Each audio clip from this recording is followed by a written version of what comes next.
Hello and welcome to the 6 Months to Six Figures series of the Double Your Freelancing podcast. I'm your host, Zach Swinehart. In the series, you'll follow a specific freelancer, in this case, Brad, as I coach them from early stages freelancing to a six-figure annual income, which comes out to about $8,333 a month. So the challenge is to see how quickly we can get Brad there and if we can do it within 6 months. In the series, we connect every week or two, follows the same format pretty much as the DYF accelerator community. If you listen and you're like, hey, it'd be so cool to have coaching like that, you can totally get that coaching in the accelerator community. If you want to learn more about that, you can do it at dyf.link/DYFA. So let's dive in. Mr. Brad. By the way, for you, the listener, we were just talking about how we both become kleptomaniacs whenever we play Skyrim. So if you're wondering why the weird thumbnail, it's because I asked Brad what a goofy face would be, and he said we could be sneaky thieves. And that, in Brad's opinion, is what a sneaky thief looks like. So, Brad, I believe the only homework last week was to play pinball, or to play the proverbial pinball, because it sounds like you didn't play actual pinball, and instead you played Skyrim. But I believe, I'm going to check the notes, but I believe that was it. It was mostly just like, take the weekend off. I think that was down. Take the weekend off, aim to like recharge, de-stress a little bit. How did that go? Oh, it went great. Like you said, I played Skyrim, which I haven't done for a long time. And I love that game because it's just like, you're just free to do whatever you want. There's no expectations. You're by yourself. You just wander around. You can choose anything, and it felt great. I was Just still don't choose to be a vampire, because then there are a lot of constraints. it becomes a job. Yeah. Yeah. I'm just like a happy little thief. Just I just told you in my email I haven't done anything except steal things. That's all I've done. Which, by the way, is not a character reflection of Brad. We all do it when we play Skyrim. If you haven't played it, you don't know. Yeah. No, it was good. I was still kind of stressed throughout the weekend. Just kind of like this like background stress of like I'm not doing any work. But I just wasn't up for it. I was like, I can't. And that continued until yesterday was my first day where I finally felt like, I'm starting to get excited about things. I'm starting to think about the next steps. I had some things this week that I was excited about. And anyways, yesterday, my client contacted me and said that he wants to pause the project. And interestingly, I thought I would feel stressed or whatever, but I think in large part due to our last conversation about burnout and stuff, I just felt relief. It was all relief. I was just like, oh, thank God. And interesting. It's interesting too, as I think back on it, like I'm learning a lot about anxiety and stuff, and I think my real burnout like thing happened on Friday, which is the last time he communicated with me. It was 2 Fridays ago. And I could just tell. I was like, It was like my sentiment analysis in my head was like, he's not feeling this anymore. The whole time he's been very patient and just like, yeah, I know it's going to take a long time and all this stuff. And then on this one, he was like, yeah, hopefully we will see some commissions in the next few weeks or whatever. And I was like, uh-oh. And so I know that might sound crazy, but I just joined this group of affiliate managers, which is the freelancing role that I've decided I want to move into. And I got on this call yesterday. It was the first time I joined this group. And I was like, yeah, I had this client. He just like decided to let me go today. And they were like, well, what time frame did you discuss with him? It's only been 2 months. And I was like, well, when we started, neither of us really knew what we were doing, but now I've taken your course and I get this blah. And they were like, yeah, that's not long enough. 2 months is, minimum you need 3 months to even start seeing some traction. Yeah. And it was so relieving. I was like, yeah, okay. And I did share that stuff with him. As I took the course, I shared like, hey, I'm taking this course from, professional affiliate managers. And according to the guy teaching the course, like, these are the expectations. Usually it'll take about 12 to 24 months total. but after 2 months, you'll start to see a little bit of traction. After 3 months, you'll start to see some commissions. And so I did share that with him, and it seems, and he didn't say like, hey, this was disappointing or anything. He was very cool. He just said, I think we're going to focus on marketing channels that we know work better. And I was like, yeah, that makes sense. So I felt a lot of relief. It sucks for my money and for my 6-figure goal, but I don't know. I was just putting way too much pressure on that one client, and your talk last time really helped me to like brace myself. And so yeah, I feel really excited now. I feel like I got my time back and my sanity back. And I haven't checked with all the messages that I got when I dropped that message to potential clients, but I did check one because it came in as a DM, so it just like popped up on my screen. Mm-hmm. And so I have a meeting with a business owner in the WordPress space after this call. So nice. I do have one that was from my like warm-ish, coldish outreach that I did in a networking group. And so I feel excited. Like I think I'll be able to get, clients that are a better fit, like revenue-wise. Well, my last client had a lot of revenue, but they had zero traction. All the affiliate managers on that group yesterday were like, so did you have to like start it from scratch? And I was like, yeah, pretty much. I mean, they have a lot of revenue, but they don't have any affiliates. And they're like, oof, yikes. Yeah. Yeah. So, I mean, having you paint that picture of like how many hours it would take you to get wins if they have an email list they'll mail versus not, like that's a crazy disparity. And one thing I want to like flag earlier, you said it's not good. This whole thing isn't good for your 6-figure goal. I would offer that it is actually much better for your 6-figure goal. I'm back to silver lining, Zach, by the way. Yeah. Okay, great. Me too. Because, you got the hardest one out of the way first. And what a joy that is. You got your like kind of worst case scenario expectation set from the get-go. Whereas if your first one, like imagine if you did the email list route for him and you didn't do this cold outreach route, and you assumed moving forward that the cold outreach route would be like basically the same. You would have had a potentially worse experience later because you would have gone into it like with confidence that you shouldn't have had. Whereas now you've got things tempered. Like this thing you were talking about reminds me of so I have this one client who I run launches for, and I charge a performance-based thing. And I structured my bonus payment in a way where like in my Grand Slam offer thing, like I have to, what was it? Like basically I get paid the most if I outperform the past launches. And I think the first time I did it, I did something that was like really dumb because I didn't understand. Like it's like what you're talking about here. Like I set the wrong expectation because I just really didn't know. And I was just frankly guessing. And like, I can't remember. I know there was one metric one that I'm forgetting, but the one that I am not forgetting, I can tell this story, is the launch was happening in, I don't know, let's pretend card opens on November 1st. And for the listener, today is October 13th. And it's actually probably pretty accurate because it was a winter launch. My girlfriend is a professional copywriter who's like run launches before. I am neither of those things. I kind of am more now, but like, so she runs launches at work all the time. And for me, it was like October 13th and I was like, getting started writing the emails. And I was like talking with my girlfriend about my progress so far. And she like got this look of alarm on her face. She's like, dude, these need to be done now, like right now. You need to get them done this weekend. And it's Thursday. What the hell are you doing? The launch is in 2 weeks. And I was like, in my mind, I was like, oh, we got 2 weeks left. I'll keep focusing on like making blog posts and top of funnel stuff. Launch isn't for 2 weeks. Do that later. I worked many, many, many late nights that launch. But yeah, I mean, this is like getting the reps in, This is how it goes.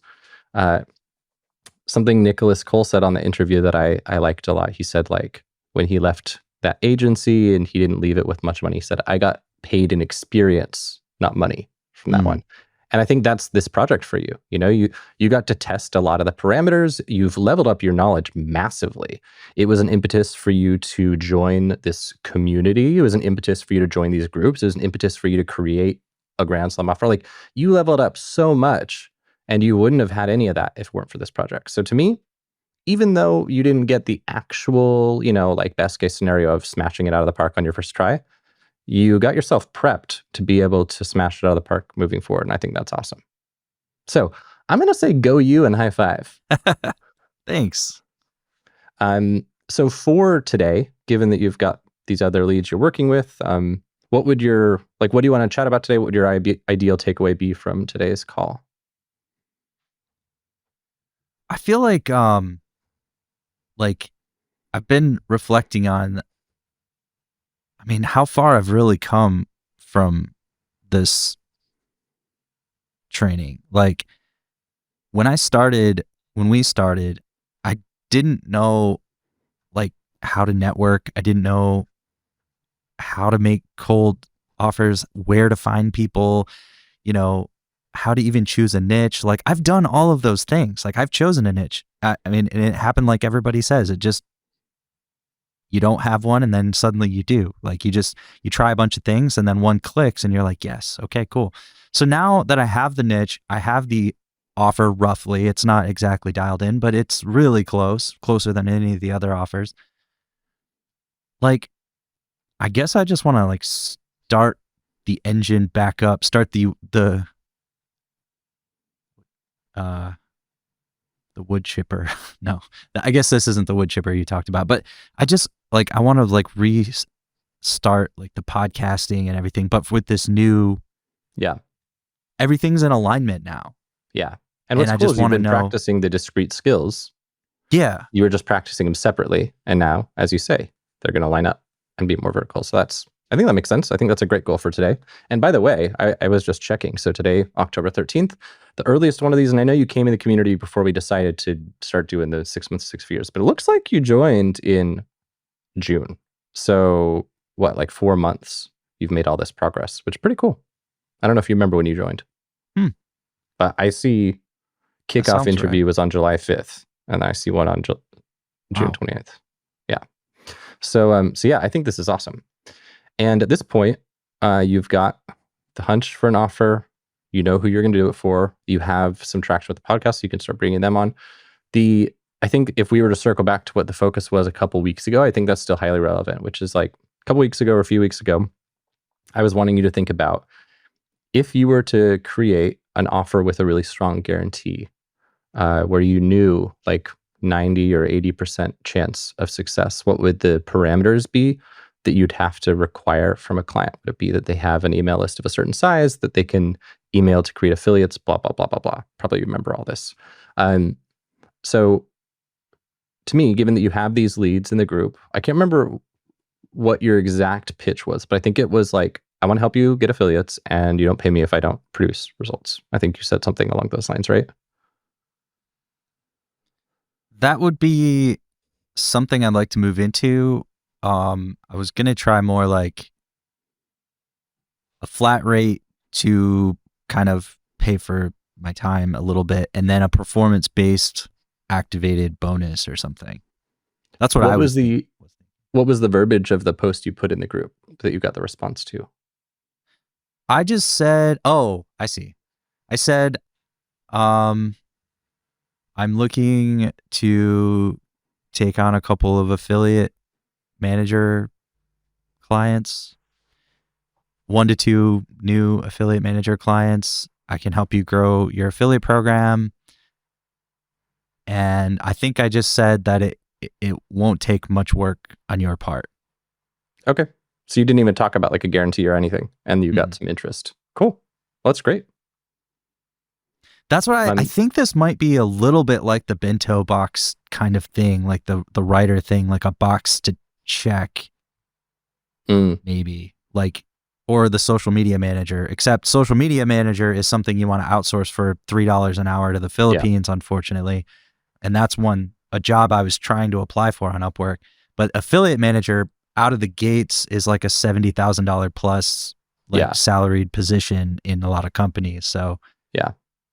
Yeah, I think Um, it's smart. It's like the base. It's kind of like how you could be a developer and you could be a fairly commoditized developer, but you still have this kind of like baseline pay hmm. cushion thing, which isn't always the case. Obviously, you can still outsource like dev to the Philippines or India or whatever, but nonetheless, like in general, you get this higher low end and it's more specialized. So I think as far as, oh, sorry for the mic bump. I think as far as things go, it's a really great win on your part, especially given all the overlap and stuff. So yeah, I think, moving towards a really sexy guarantee is smart, just because it makes selling so easy. But I don't think it's necessary because ultimately, in the game of business, we all are making calculated risks. And like your client who just pressed pause, he went into it and he was like, I'm paying this dude $50 an hour. He's going to work 10 or 20 hours a week.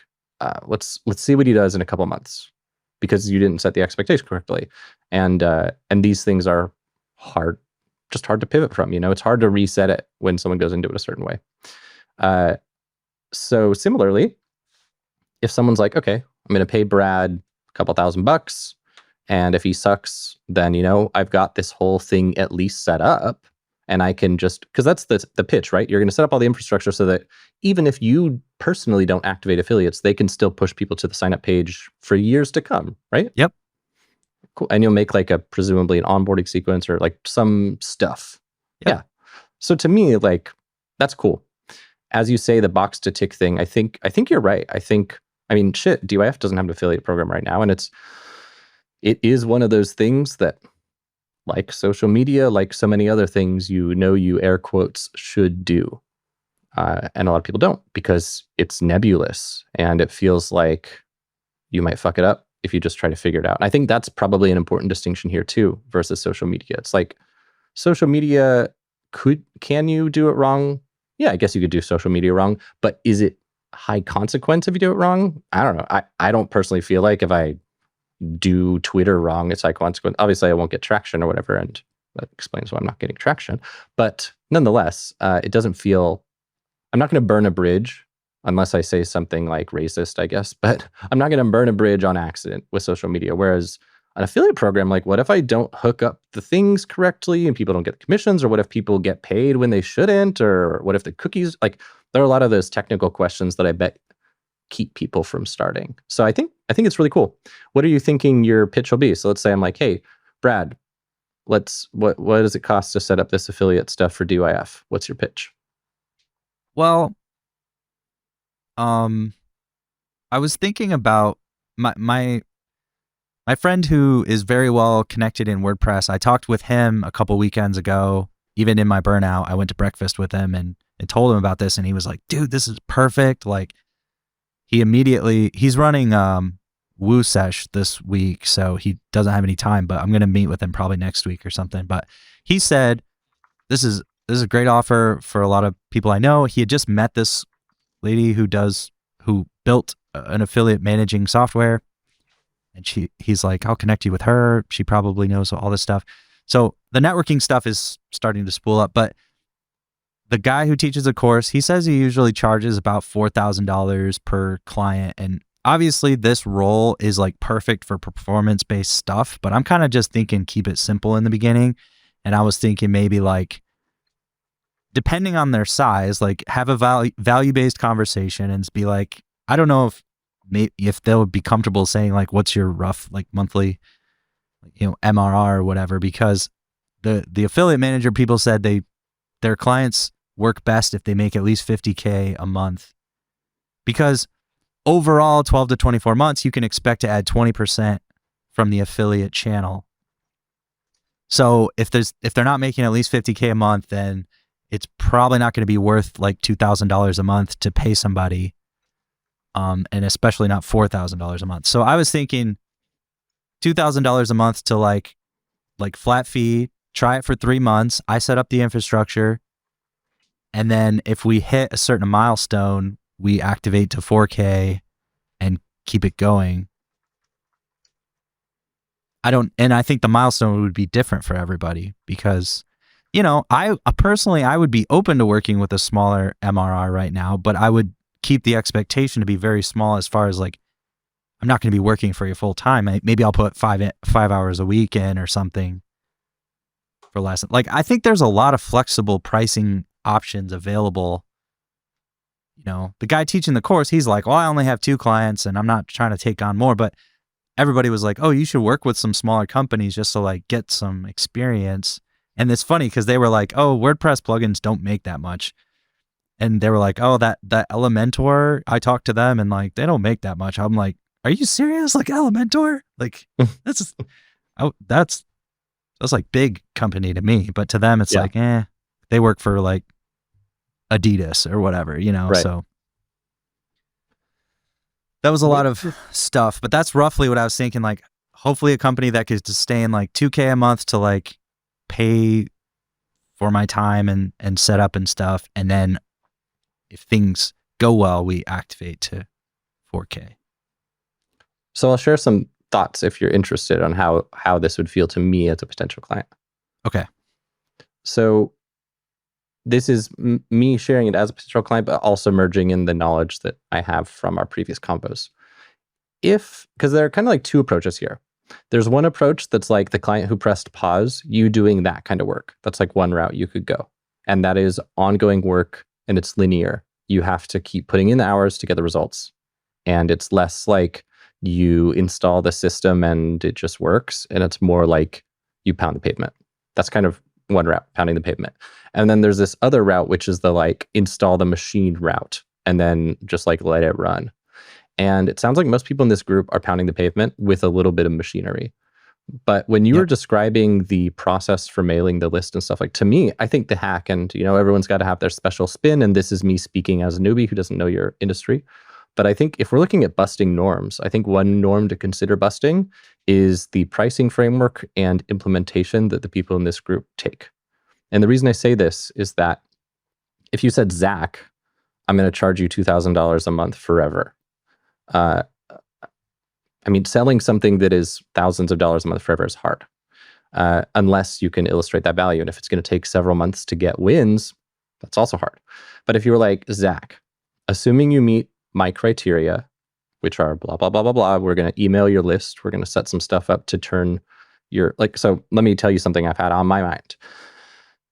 Imagine how cool it'd be if you, as an accelerator member, could just refer your friends and like, for each friend you refer, you get like 25% off your membership. So if you refer 4 friends, you just like get a free membership forever. Like to me, that's like kind of a cool affiliate program for turning customers into affiliates. And imagine how cool it would be for me as a potential client for you if you're like, Zach, I'm going to help you set up all the infrastructure so that like we have offers that are automatically sent to new customers to turn them into affiliates, like perpetually. It's just an email automation. And I'm going to help you set up all of your affiliate infrastructure. And I'm going to run this initial campaign where we email your list to turn them into affiliates. And it usually has blah, blah, blah results. And you only have to pay me a one-time fee to set this all up, plus a performance-based commission for a fixed amount of time. Then my like risk exposure is it's known. If it's like, Brad's going to charge me $5,000 or $10,000 or $2,000 or $1,000 or whatever, and then I only pay more than that if I'm making money, it makes it a much, at least to me, more of a no-brainer yes. And if you don't do the pounding of the pavement and all you're doing is installing the systems, to me, the advantage to you as the service provider is that once you write all those emails, once you figure out the plugin stack, once you build the zaps, once you like create the machine for one client, it's like glorified copying and pasting to do it for another client. And you're still going to charge that second client whatever the first, well, you're going to probably charge them more than you charge the first client. So it's the kind of thing where, yeah, maybe you don't make $4,000 a month for something that takes 10 hours a week.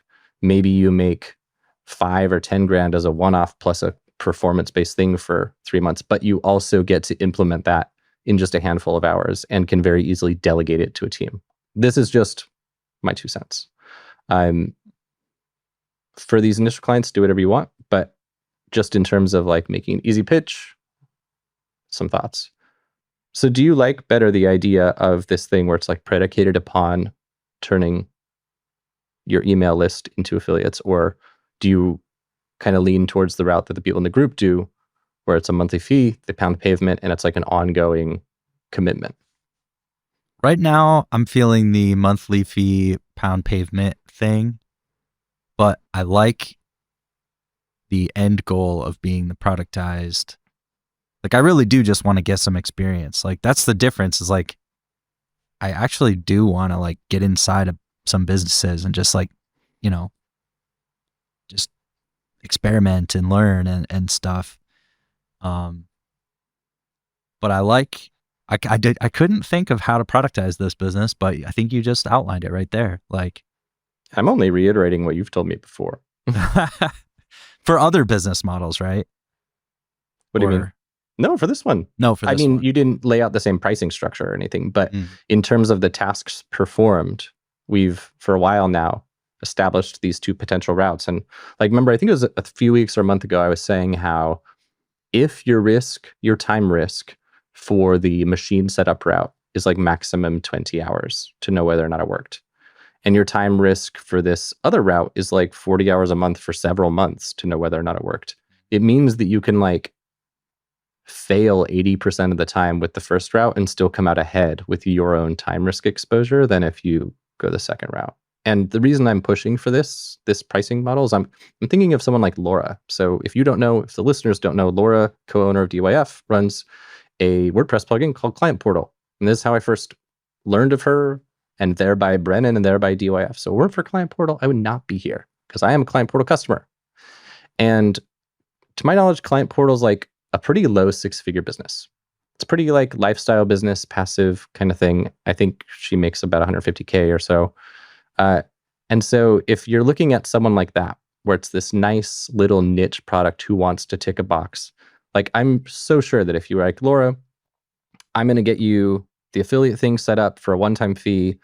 It's going to be totally hands-off for you. I'm going to put this stuff in place, and it's just going to fucking pay you forever. And you pay me like for this very finite period. It's kind of an easy sell. But if you go to someone who's earning 100K a year, 150K a year, and you say, I'm going to charge you $2,000 a month, and maybe after 3 months, we'll see some results, I think they would have to have a very, very strong belief in order to do it. Gotcha. And I wonder, if they had such a strong belief, why they didn't set up like an affiliate plugin themselves? Because to me, it's almost like the belief would have to be so strong and so high that there's like, that inflection point where the pain is great enough that you actually take action. And I feel like in this case, with that pricing model for this specific type of person, the pain would be so close to the inflection point that there might not be as much of a gap. But this is all just me bullshitting, right? Like I could be totally wrong. So you're welcome to do whatever. I mean, yeah, I guess it depends on the goal for the first clients. If it's just to test and get one in the door, like if it were me, the question I ask is how can I reach this next goal ASAP? And if the next goal is test out the machine building process, then I would want to price accordingly. If the next goal is test out the pounding of the payment for someone who has different expectations, then that's like a totally different route. But the challenge is that if you go the way that you went for this, because what you're just describing essentially is you want to do just what you did for this past client, except that somebody would have different expectations. And the tricky bit about that is that the soonest you will know whether or not you were successful is in January. I'm thinking about this with paid ads, for example. Like I'm learning paid ads, and I started running paid ads for DYF this week. For people who join the free email course, like they get the free email course, we give them a coupon, and they can either buy double your freelancing rate at a discount or not. The time between someone joining the free email course and getting that coupon and like being offered the discount, for me to actually know if the leads who came from paid ads are as valuable as the leads who come from like organic, it's 3 weeks. So I don't get to know until November 7th if all this money I'm spending on paid ads, which is like $20 a day, I don't get to know until then if this was worth it. And if my current goal right now is like figure out how to do paid ads as a freelancer. So step 1, do paid ads for DYF because that already exists. Step 2, take what's working, do it in my agency. So like my payoff window there is going to be probably 6 weeks. And so if I'm thinking about like Brad testing this machine thing, it sounds like if someone said yes to your machine installation approach, you could like probably, like if I said yes to you today and you really wanted to hustle and make it your number one priority, you could probably, like, by the end of next week, send out the initial email or something to the list. Like, you could get results within a couple weeks, and then you would kind of validate or invalidate that route much faster than the other one. That's why I'm being more pushy than usual about this. But I want you to do whatever you want to do. I'm just letting you know where I'm coming from. Well, I haven't tested the email thing yet. It was mentioned in the course as a nice, like, kind of like what you guys encourage is like a quick win for a client, but it's seen as like part of this, because like affiliate management, it kind of is an ongoing thing. Like, yes, you could install some onboarding things that would activate some people, but like, what happens when a scammer activates and then they start blasting your account? You know, like, there are some like maintenance things that I also think business owners don't want to deal with. Do you have these written down and flagged somewhere? Because I was gold what you just said. No, I don't have them written down. Maybe take a second to write it down. Okay. Like, just the verbatim line, what happens when a scammer activates, just to remind yourself for later, and then tell me once it's written down. Okay, I wrote it down. Great.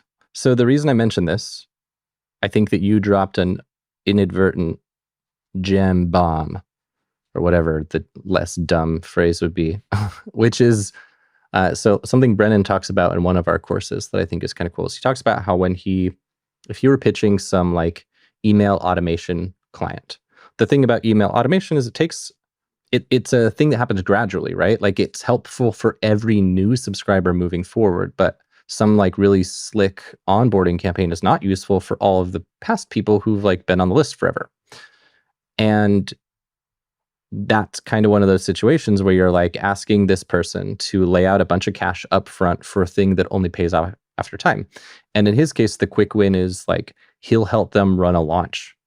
And so he'll put together a launch to the list, which is just like simple series of broadcasts that generates a nice surge of cash. And then they use that cash to pay for the onboarding stuff, like the email automation stuff. So that money that they got was like all free money because they wouldn't have launched that way themselves.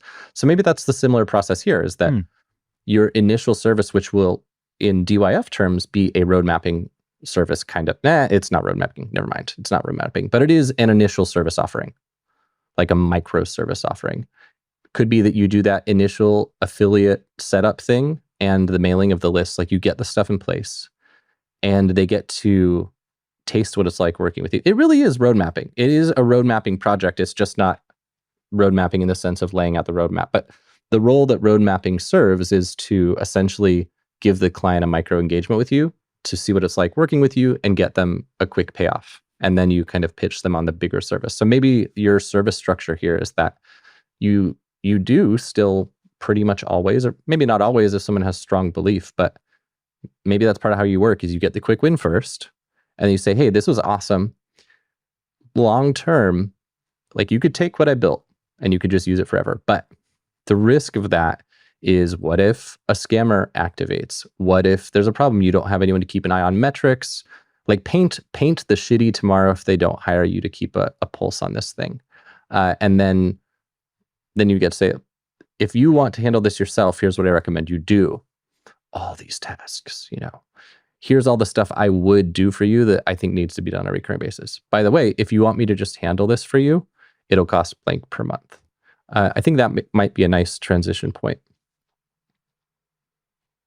But I guess, again, circling back, like, what route do you want to try first? Do you want to try try the quick win route, merge it into the ongoing service, or try the ongoing service out of the gate?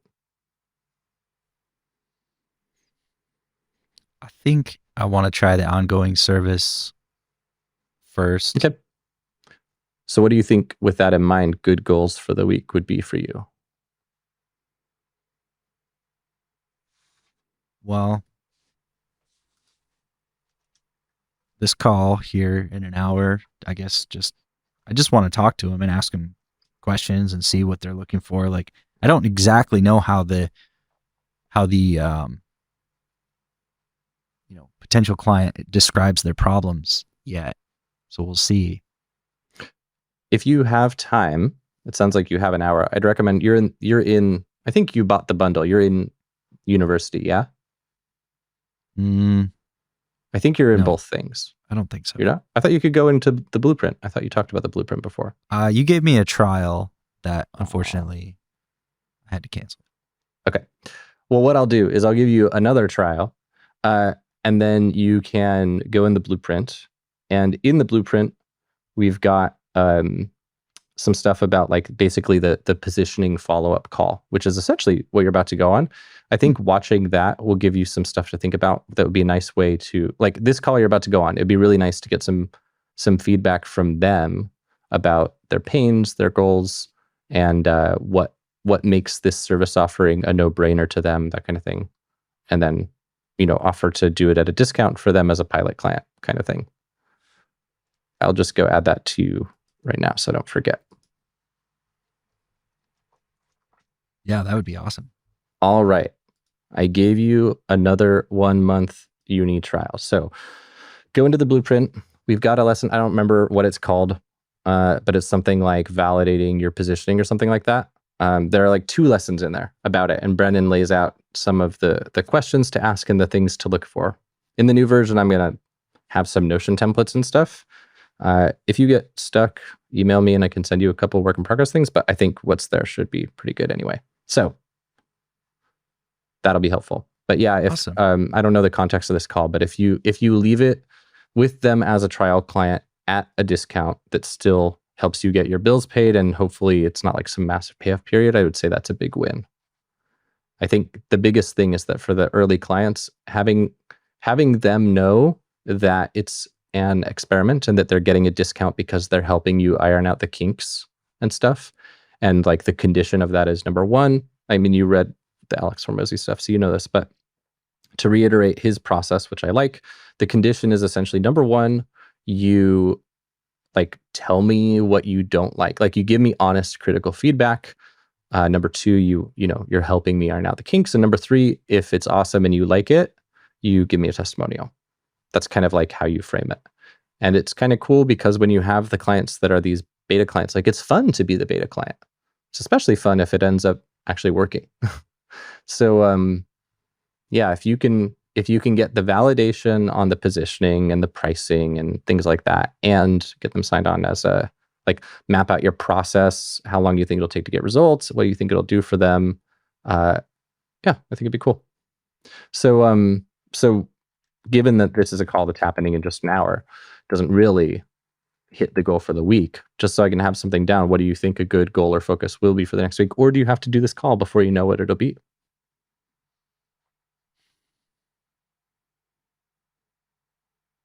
Well, I think a good goal would be to respond to the other people that have messaged me and just try to get another call. I think I didn't like having to depend on one client. That was really stressful to me. I don't want what just happened to ever happen again. Like I did not enjoy that, the way that I handled it. And there's a huge amount of negotiation power that comes when you can simply say, hey, just want to check if you're still interested in this. There's somebody else asking me for it, but you and I were chatting first, so I don't want to like cancel on you.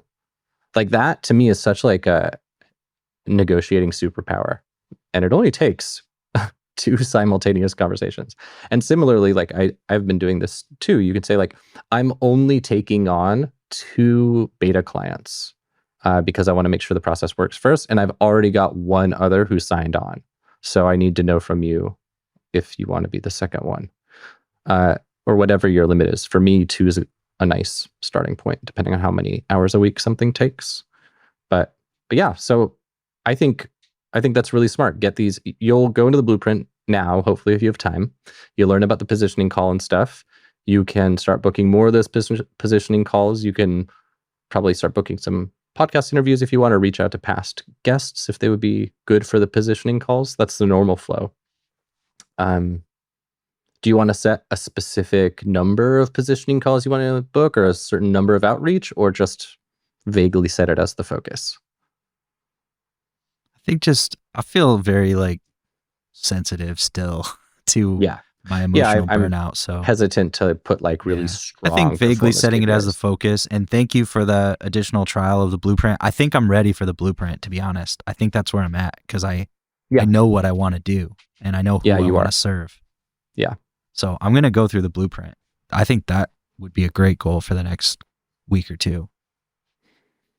Yeah, I think, the beginning of the course is about positioning and honing a service offering anyway.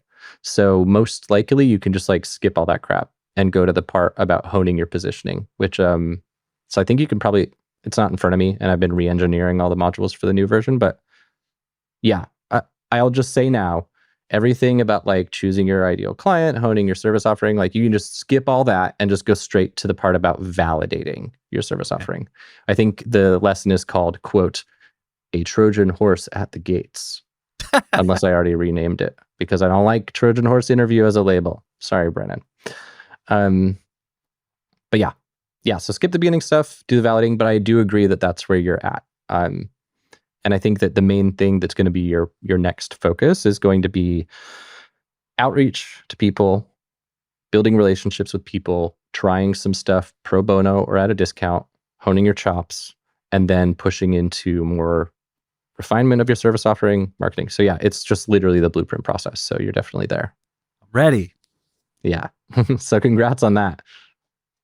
So I'll just make it as my note that you're going to focus on setting up positioning validation calls and spend some time in the blueprint.